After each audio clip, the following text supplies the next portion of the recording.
il y a pas mal de personnes qui sont agitées du citron, comme on dit, et ça rebondit sur le corps parce que les émotions, l'énergie, ça reste une chimie, et puis la chimie, bah, elle rebondit sur le corps.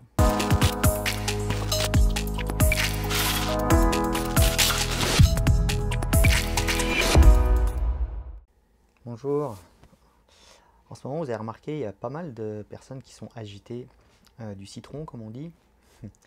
Donc autour de moi, il y a pas mal de dépression, des choses comme ça. Et puis j'ai aussi des gens qui sont blessés, qui ont des blessures du corps. Et alors, ce que je remarque, c'est que eh ben, on va focuser, on va porter notre attention sur ces problèmes, que ce soit des problèmes d'agitation mentale ou alors sur une blessure du dos, par exemple, ou quelque chose comme ça. Alors, porter son attention, c'est quoi? Au final, c'est diriger son énergie. C'est diriger son énergie sur un point précis, en l'occurrence sur le problème. Si on revient rapidement sur la notion d'énergie, sans tomber dans l'ésotérisme, l'énergie, c'est quand même ce qui se trouve dans les espaces libres. Donc si on descend au niveau de la mécanique quantique, par exemple, entre les éléments infiniment petits, on trouve beaucoup d'espace. Et c'est dans cet espace-là que circule l'énergie, et on pourrait appeler ça de l'information. Parce que cette information-là, elle permet aux structures de s'organiser ou de se désorganiser. On retrouve ça au niveau de l'infiniment grand, entre les planètes, les constellations, etc. Moi, je ne suis pas spécialiste, mais quand même, il y a de l'information qui circule dans l'espace libre. Donc, si on revient au problème de nos dépressions et de nos blessures, mettre son attention sur sa blessure, c'est y mettre de l'énergie, y mettre du crédit, et au final peut-être renforcer ces systèmes-là, renforcer ce qu'on ne veut pas. L'idée d'énergie, c'est de l'échange, et on fait que ça entre les êtres humains, on fait que d'échanger de l'énergie, de porter de l'attention quelque part, et puis de recevoir aussi de l'attention, et tout ça, ça crée de l'énergie. Alors si on prend par exemple la relation simple et évidente entre un enfant et ses parents, eh bien l'enfant oriente toute son attention sur ses parents, et inversement. C'est-à-dire que l'énergie circule dans un sens et dans l'autre. On trouve un équilibre, quelque chose qui est, qui est juste normal, qui appartient au système de la vie, et qui est en équilibre. Et alors ça s'appelle de l'amour a priori. Donc on peut dire que l'amour, c'est une énergie. C'est même l'énergie fondamentale de la vie. Mais sinon, on a plein de variantes qui peuvent être définies comme étant des émotions. Et les émotions sont aussi des formes d'énergie qui, dans le corps, parce que c'est quand même ça qui m'intéresse, se traduisent par de la chimie. Et alors cette énergie, sous forme émotionnelle, peut réguler la chimie ou la dérégler.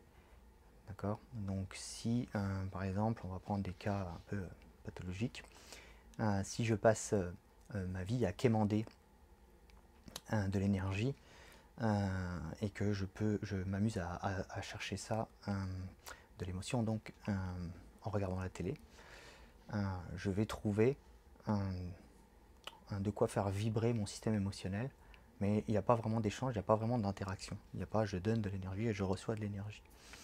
On a eu la même histoire avec tout ce qui était consommation, tout ce qui est encore hyperconsommation et ces choses-là qui font que j'essaie de trouver de l'émotionnel dans la possession de différents objets de consommation.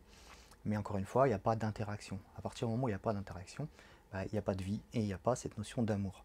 Donc ce qu'on trouve en évidence dans le système vie, on ne le trouve pas sur ces montages artificiels que sont ces deux exemples de la télé et de la consommation. Donc en fait, un humain, ça porte son attention sur quoi au final? Eh ben, ça porte son attention là où ça pousse pour lui. Voilà, c'est-à-dire que ce qui a du sens pour moi, eh ben, ça attire mon attention. Alors, si regarder la télé 8 heures par jour, ça attire mon attention, bah, c'est ok, c'est que pour moi, c'est ce que j'ai trouvé pour vivre, faire vivre mon système émotionnel. Par contre, il n'y a pas d'échange, donc au final, ça va peut-être pas bien se finir. Si on regarde, si on reprend le cas de la blessure ou de la dépression, bah, c'est un peu comme un enfant qui tombe. Donc un enfant qui tombe, eh ben, il va pleurer et puis il va demander de l'énergie à ses parents pour se sortir de la situation.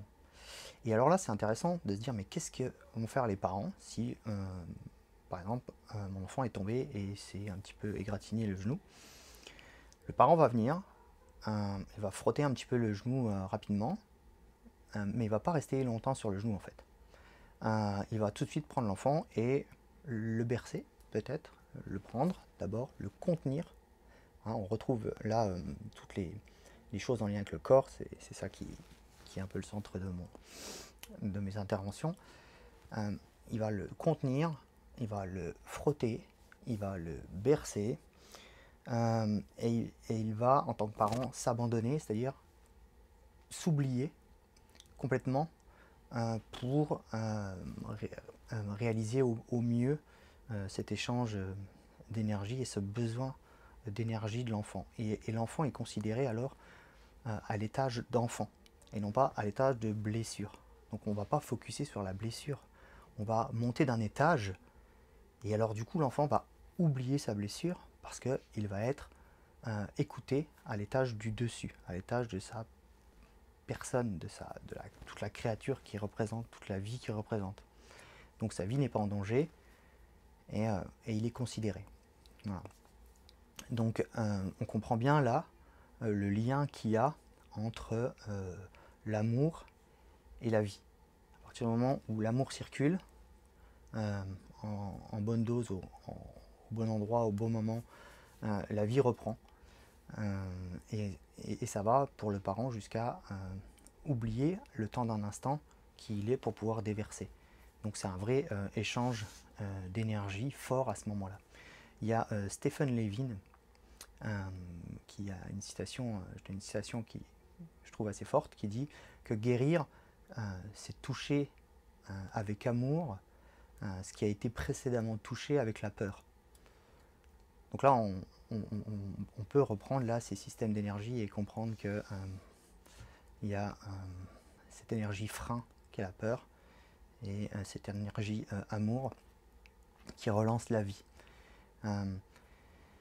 Donc, par rapport à l'attention qu'on peut avoir sur une blessure ou dans le cas d'une dépression, mais je ne veux pas simplifier, je veux pas, voilà, c'est juste un avis, moi j'ai pas raison, c'est juste pour voilà, avoir un angle de vue, c'est tout.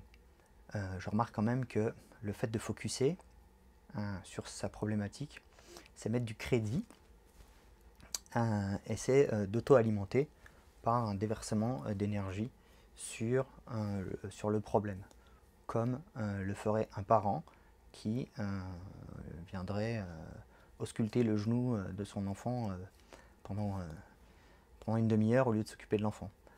Voilà. Donc l'idée, ça serait de ne pas renforcer, mais plutôt de tenter peut-être de remonter d'un étage, d'abord d'écouter ce qui se passe, c'est quand même intéressant, au niveau local, d'accord, de considérer vraiment la blessure ou la problématique. Et là on se retrouve dans la médecine du symptôme qui est super intéressante par rapport à ça, mais de ne pas rester là, peut-être de reculer un petit peu pour avoir une vision un peu plus large et pouvoir distribuer de l'attention et de l'amour à soi, d'accord, ce qui demande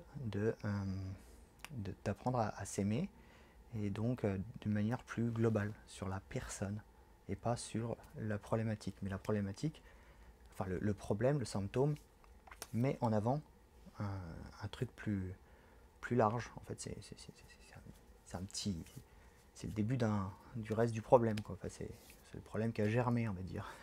Voilà. Donc, où je reste sur le germe, ou je regarde le terreau qui a fait qu'on en arrive là. Et à reculer et à s'aimer davantage, peut-être qu'on arriverait à ne pas arroser ces systèmes de problèmes. Si je suis devant un paquebot et que je vois qu'il y a une petite écaille qui a sauté au niveau de la peinture, si je reste à focuser dessus, ouais, effectivement, je vais le voir, ça peut rester longtemps. Après, si je recule et que je regarde tout le paquebot, waouh, c'est tellement incroyable, c'est tellement gros, ça flotte, ça marche, ça fonctionne, c'est cool, ça va, quoi. Le petit écaille qui a sauté sur la coque, en fait, j'en ai rien à foutre et elle a plus de valeur. Voilà. Et on retrouve ça au niveau de l'apprentissage, par exemple. Et au niveau de l'apprentissage, c'est bien d'abord d'isoler un petit morceau, et puis ensuite de l'articuler avec un autre morceau, d'accord, et ensuite un autre morceau, et puis de créer du lien. Voilà, c'est comme apprendre à lire, c'est bien d'avoir A, B, C, et puis d'avoir des bouts comme ça, et commencer à faire des syllabes, et après à faire des mots, et peut-être à faire des phrases, et des paragraphes, des chapitres et des histoires. Ce qui nous intéresse, c'est quand même l'histoire. Voilà. C'est un peu la même chose dans le développement de la motricité. Voilà. On apprend des petits bouts, on apprend à connecter, à brancher les fils entre eux. Et puis ensuite, on rajoute de l'interaction entre les muscles, et du coup, on appelle ça une articulation à un moment donné. Ça s'articule. Et puis d'un point de vue un peu plus global, il y a du lien. Il se forme du lien. Voilà, et je crois qu'on en est là aujourd'hui, c'est-à-dire qu'on est en train de se rendre compte qu'on appartient à quelque chose d'assez fort qui est le vivant. Et alors, ça déclenche pas mal de symptômes, comme ces dépressions et ces blessures sournoises qui font que on est immobilisé.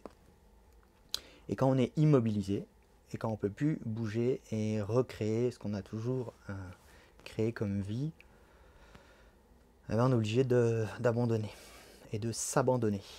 Voilà, de s'abandonner. Quand on est au taquet du taquet, je crois qu'on est obligé de s'abandonner, comme le parent s'abandonne pour donner un total amour à son enfant. Il s'abandonne. Et si on s'abandonnait totalement, on pourrait peut-être se déverser de l'amour sur soi-même, et alors participer à alimenter un truc qu'on appelle l'égoïsme altruiste.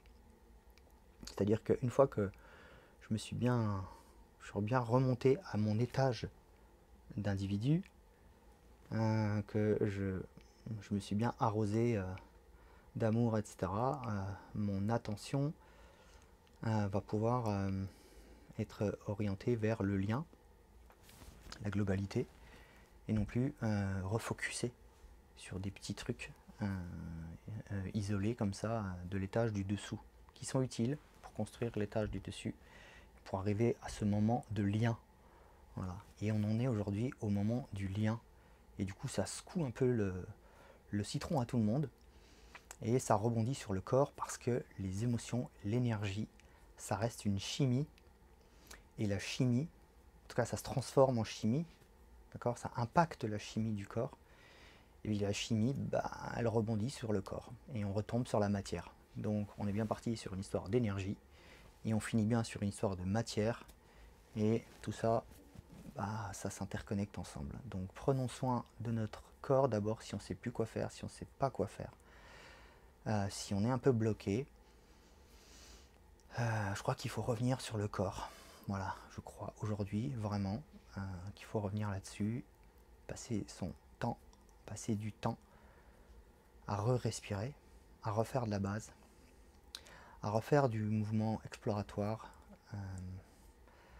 du plaisir et de l'émerveillement avec ce qu'on peut faire, même si on a mal quelque part, avec ce qu'on peut faire, en tolérant ce qu'on peut faire, en baissant les armes et en s'abandonnant à ce qui est là maintenant.